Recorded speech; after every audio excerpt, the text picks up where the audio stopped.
Hi friends, welcome back. तो अभी हम देखेंगे भारतीय सैनिक की डाइट जानकर हैरान रह जाओगे। Indian आर्मीज diet plan. अरे वाह, चलो देखें।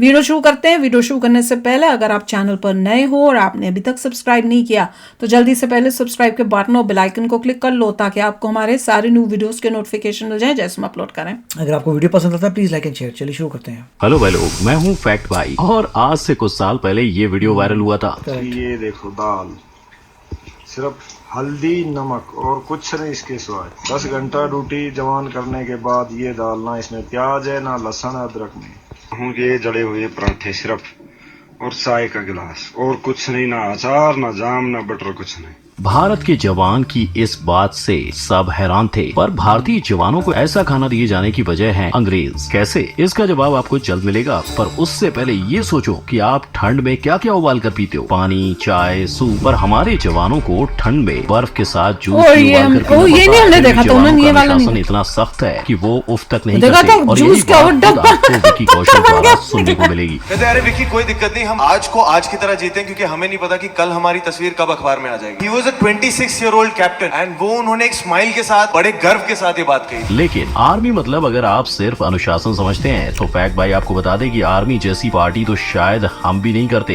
इंडियन आर्मी की दिवाली बोले तो आर्मी का बड़ा खाना, जिसे गहराई से समझने के लिए चलिए वीडियो शुरू करते हैं। आर्मी के जवानों के लिए बड़ा खाना किसी त्योहार से कम नहीं है, पर आर्मी की कई सारी पार्टीज में से बड़ा खाना में ऐसा क्या खास है। तो देखो, ये वो पार्टी है जहाँ आपको गुलाब जामुन, कश्मीरी हलवा, रसमलाई से लेकर पनीर, चिकन, मटन और मच्छी, यानी जिस भी डिश की विश करो आपको मिल जाएगी। क्योंकि ये इवेंट है ही इतना बड़ा। 2000 जितने सोल्जर्स, उनकी फैमिली और रिटायर्ड ऑफिसर सब एक साथ मिलकर इस इवेंट में परफॉर्म करते हैं। नेक्स्ट डे ऑफिसर्स की फैमिली के लिए मेला भी होता है। इस इवेंट का हाईलाइट यही है कि सारे ऑफिसर्स एक साथ आए और उनका बॉन्ड स्ट्रॉन्ग हो, क्योंकि आर्मी का मतलब मैं नहीं हम। और आपको जानकर हैरानी होगी कि इसी बॉन्ड को बनाने के लिए चंद्रगुप्त मौर्य तक अपनी टुकड़ी के साथ बैठकर खाना खाते थे। लेकिन सैनिकों का खाना कितना जरूरी है ये तो आप नेपोलियन से सुनिए। नेपोलियन बोनापार्ट कह गए जमाने से an army marches on stomach. इसीलिए हमारे मिनिस्ट्री ऑफ डिफेंस ने सालाना 1440 करोड़ का बजट सिर्फ और सिर्फ आर्मी राशन का इंतजाम करने के लिए किया है, जिसमें सूखे राशन से लेकर फ्रेश राशन, बोले तो फल, सब्जियां, दूध और चिकन, मटन, मच्छी सेना की टुकड़ी को दी जाती है। यस, मांसाहारी भोजन इंडियन डिफेंस के तीनों ही फोर्सेस का जरूरी मील है। पर इंडिया, जहाँ दुनिया के सबसे ज्यादा वेजिटेरियन यानी 42% लोग नॉन वेज नहीं खाते,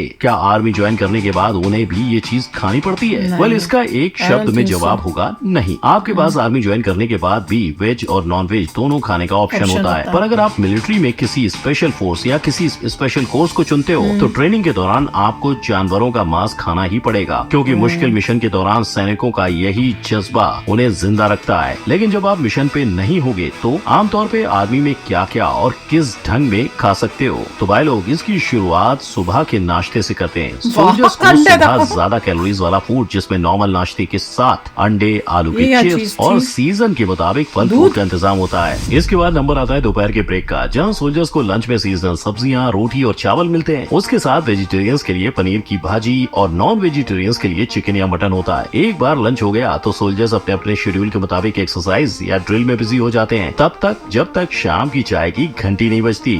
और फिर हर सोल्जर को ग्लास भर के चाय पीने का मौका मिलता है। हालांकि फैक्ट भाई के अकॉर्डिंग शायद सोल्जर्स का फेवरेट मील है डिनर, इसलिए नहीं क्योंकि रात को उन्हें ये सब मिलता है ना, इसकी सबसे बड़ी वजह है रम। रात के खाने के साथ सोल्जर्स को रम दी जाती है, जिसे वो जितना चाय पी सकते हैं और अपनी थकान शिकान मिटा सकते हैं। जी हाँ, क्योंकि सोल्जर्स के मुताबिक आप जितनी मर्जी रम पियो, इसका हैंगओवर नहीं होगा। लेकिन ये बात तो हुई किसी एक सोल्जर कैंप की। अब उन सोल्जर्स का क्या जो छोटे छोटे टुकड़ियों में कैंप से दूर सरहद को बचा रहे हैं? वेल, वरी नॉट, क्योंकि हमारे सोल्जर्स को हर वक्त गर्म और बेहतरीन खाना मिले, इसका इंतजाम करते हैं खानसामा। सैनिकों की हर टुकड़ी के मेंबर्स के बीच एक या उससे ज्यादा खानसामा होता है, जिसका सबसे जरूरी काम होता है बाकी सोल्जर्स को तीन टाइम का खाना वक्त पे मिले। और इसके बाद उसकी मेन ड्यूटी होती है अपनी ट्रेनिंग करना, क्योंकि भले ही खानसामा दूसरे सोल्जर्स को खाना खिलाते हो, पर वो खुद भी तो सोल्जर्स ही हैं। और जब मुश्किल वक्त आता है तो उन्हें भी खाना खिलाने वाले हाथों में हथियार उठाना पड़ता है। और सोल्जर्स के पीछे पीछे अगर बैटलफील्ड या किसी रिमोट एरिया में खानसामा नहीं नहीं पहुंच सका तो भी खानसामा का देखा, border ही दिखा रहे हैं। सोल्जर्स तक पहुंचता है और सोल्जर्स के राशन से लेकर उनका खाना पहुंचाने तक की जिम्मेदारी आर्मी सर्विस कॉर्प और आर्मी परचेज ऑर्गेनाइजेशन की होती है, जहां खाना पहुंचाने वाले जवान अपने जान की बाजी लगाकर अपने साथियों को ट्रक से या छुपे रास्तों से खाना पहुंचाते हैं। और रही बात कि ऐसे सोल्जर्स को खाने में क्या मिलता है, तो इनका ब्रेकफास्ट, लंच, डिनर का सारा मेन्यू सेम ही होता है। बस इनके केस में टाइमिंग आगे पीछे हो जाती है। जब सोल्जर्स अपनी ड्यूटी पूरी कर लेते हैं तभी वो खाना खाते हैं। सोल्जर्स की ऐसी कहानी सुन के अपने इंडियन होने पे अगर आपको भी गर्व हो रहा है तो ठहरो, क्योंकि अभी दुनिया के सबसे ऊंचे जंग के मैदान की कहानी बाकी है मेरे दोस्त। सियाचिन पे हमारे जवान सही सलामत रहें, इसके लिए हर दिन हमारी सरकार 6 करोड़ खर्च करती है। जी हाँ, ये वो पर्वतीय इलाका है जहाँ जाने से पहले सोल्जर्स को 5 हफ्ते की कड़ी ट्रेनिंग लेनी पड़ती है, जहाँ -30 डिग्री से लेकर -70 डिग्री तक का तापमान होता है और जवान के बर्फ में जमकर दम तोड़ने के लिए सिर्फ एक गलती काफी होती है। अब जहाँ इंसान तक जम जाए वहाँ लोग क्या खाते होंगे? वेल, ये देखो, पतला का अंडे में डाल के गर्म करके पीना पड़ता है। ये ईंट नहीं, रियल जूस है जिसे हम चिल्ड पीते हैं। पर सियाचिन ग्लेशियर पे इंडियन जवानों को इसे अंडा तो हमने उबालकर देखा पीना था, पड़ता ये है। नहीं देखा था। सोल्जर्स को पानी पीने के लिए भी बर्फ को उबालना पड़ता है और उसे पीने लायक बनाने के लिए ये उसमें दवाई डालते हैं। रही बात खाने की, तो अंडे, आलू, टमाटर और कांदे उन्हें भी दिए जाते हैं, पर उनका भी हाल कुछ ऐसा होता है।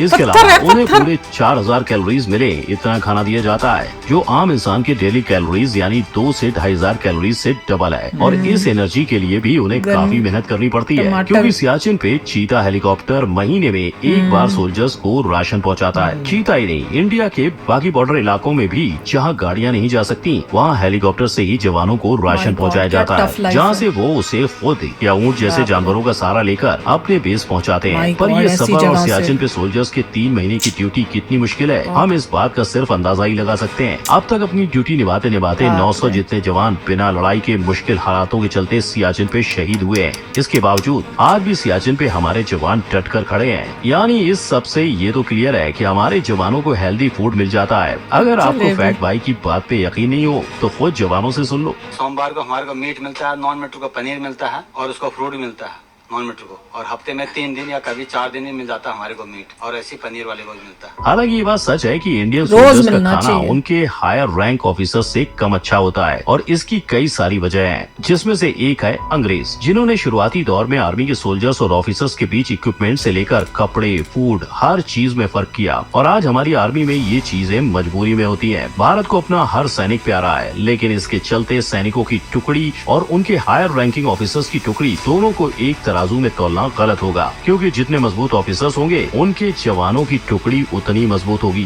राइट। साथ ही जैसा हमने जाना, सेना को ऑफिसर्स जितना बेहतर नहीं पर अच्छा और हेल्दी खाना ही दिया जाता है। दुश्मन को उसके घर में घुसकर मारने की जो नई पहल इंडियन आर्मी ने की है, उसकी सच्ची कहानी विकी कौशल की उरी में हमने देखी है। पर उस फिल्म के दौरान उन्होंने सच्चे हीरोज को देखा था, जिसका एक किस्सा ऑडियंस से बताते हुए उन्होंने कहा था कि एक रेजिमेंट ने उन्हें खाने पे बुलाकर देर रात तक उनके साथ पार्टी की थी, और जहाँ वो दूसरे दिन सोने वाले थे, उस रेजिमेंट के जवान कुछ घंटों में फिर से अपनी ट्रेनिंग शुरू करने की सोच रहे थे। जब विकी ने इस पे अफसोस किया तो उन्हें ये जवाब मिला। He said with a smile on his face, कहते अरे विकी कोई दिक्कत नहीं, हम आज को आज की तरह जीते, क्योंकि हमें नहीं पता कि कल हमारी तस्वीर कब अखबार में आ जाएगी। ये बात उन्होंने, and he was a 26-year-old captain, बड़े गर्व के साथ ये बात कही थी। जवानों का ये जुनून और जज्बा जितना हमें प्राउड फील कराता है, उतना ही बॉलीवुड भी इसका दीवाना है। इसीलिए आने वाले वक्त में आपको कई सोल्जर्स की कहानी देखने को मिलेगी। आपने इनमें से किस रियल हीरो की कहानी सुनी है, मुझे नीचे कमेंट में बताएं। पैक भाई के लास्ट वीडियोस देखने के लिए आई बटन पर क्लिक करें। ये वीडियो पसंद आया हो तो इसे लाइक करें, शेयर करें और मेरे चैनल को सब्सक्राइब करें। हम फिर मिलेंगे।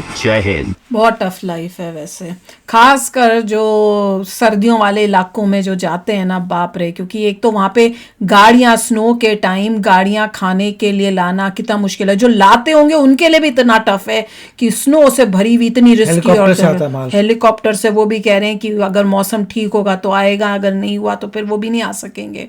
पर उनकी लाइफ देखो, वो देखा था, हम लोग तो हंस रहे थे कि भैया जम गया है, पर जिनको वहां रहना पड़ता है महीनों महीनों, उनकी तो लाइफ, वो तो एक दिन तो चलो कोई रह ले, मजे ले ले, ओ ये पत्थर बन गया, वो बन गया, हंस लिया। जो जिसको पता है कि भैया मैंने पता नहीं कितने महीने यहाँ रहना है, वो तो पागल हो जाएगा। मैं तो सोच रही थी बहुत टफ है। देखिए बहुत टफ लाइफ है, और जो डिफ्रेंसिएशन है ऑफिसर्स और सोल्जर्स में नहीं होना चाहिए, कम होना चाहिए। सीनियरिटी की वजह से होता होगा ना, ऑफिसर जो है वो ऑफिसर क्योंकि अगर ये गारंटी देते हैं कि हेल्दी फूड दोनों को मिलेगा देन इट इज फाइन। हाँ, हेल्दी तो होना चाहिए सबका। और सोल्जर को इनफैक्ट ज्यादा कैलोरीज चाहिए होती है, तो ज्यादा देनी चाहिए वो नीचे। और जैसे वो कह रहे थे 3 टाइम नॉन वेज मिलता है, मीट या कुछ हर रोज मिलना चाहिए, इतना अच्छा खाना तो देना ही चाहिए। वो सोल्जर्स, अरे यार उन सोल्जर्स को नहीं दोगे जो अपने जिनको यही नहीं पता भैया कि कब देश के लिए हम जैसे वो बोल रहे थे ना कि हमारा न्यूज़पेपर पे में फोटो आ जाएगी, तो उनको नहीं देंगे तो और किसको देना है यार। हम इंडियंस जो बैठे हैं वो एक रोटी कम खा लें ताकि हमारे सोल्जर्स को वहां मिल जाए। देखिए उन्होंने पहले कहा था सियाचिन में से लोग हैं, वो सियाचिन में सिर्फ रहने में ही कुछ लोगों की बाप रे बाप शहीद हो रहे हैं, कुछ सोल्जर्स सिर्फ वहां पे ड्यूटी करने के लिए कि आपको कुछ नहीं करना, इतने ठंडे इलाके में बस रहना है वहीं पर ही, अरेंजमेंट करना है कि रोज आप खाना खा सकें, और जो भी आप छोटा मोटा जो भी आपको चल के जाना होगा एरिया में जाइए, पेट्रोल करने, उसी चीज को करने में इतना हार्श क्लाइमेट है कि सोल्जर शहीद हो रहे हैं। ये सुन के इट इज शॉकिंग कि कितनी डेंजरस जगह है जहाँ पे ये हो रहा है। वहाँ पे डेफिनेटली कोशिश करनी चाहिए कि जो ऑटोमेशन आए, कि इक्विपमेंट रख दो, सेंसर्स लगा दो, इतनी एडवांस टेक्नोलॉजी जिससे सोल्जर्स को इतना ऊंचा जाके ना रहना पड़े, वहाँ सब कुछ मशीन लगा दो। प्रॉपर ये तो DRDO वगैरह को ये करना पड़ेगा कि वहाँ मशीन्स लगा दी जाएं जिस सोल्जर्स को इतना ऊंचा जाना है, इतनी एलिवेशन जाने की जरूरत ना पड़े। वहीं वहाँ आप अपने बहुत अच्छा दिखाया नीचे बैठे हुए सारा एरिया का पूरा आप उसको मॉनिटर कर सको अपने प्रॉपर बिल्डिंग के अंदर बैठे हुए। तो चलो अभी शेयर करना अपने थॉट्स, चलते हैं, मिलेंगे नेक्स्ट वीडियो में बहुत ही जल्द। Till then take care and bye bye. तो अगर आप मेरे इस चैनल पे नए हो तो जल्दी से सब्सक्राइब के बटन को हिट करो और बेल आइकन को क्लिक करो ताकि आपको मेरा जब नया वीडियो मैं लगाऊं आपको उसके बारे में जल्दी से पता चल जाए।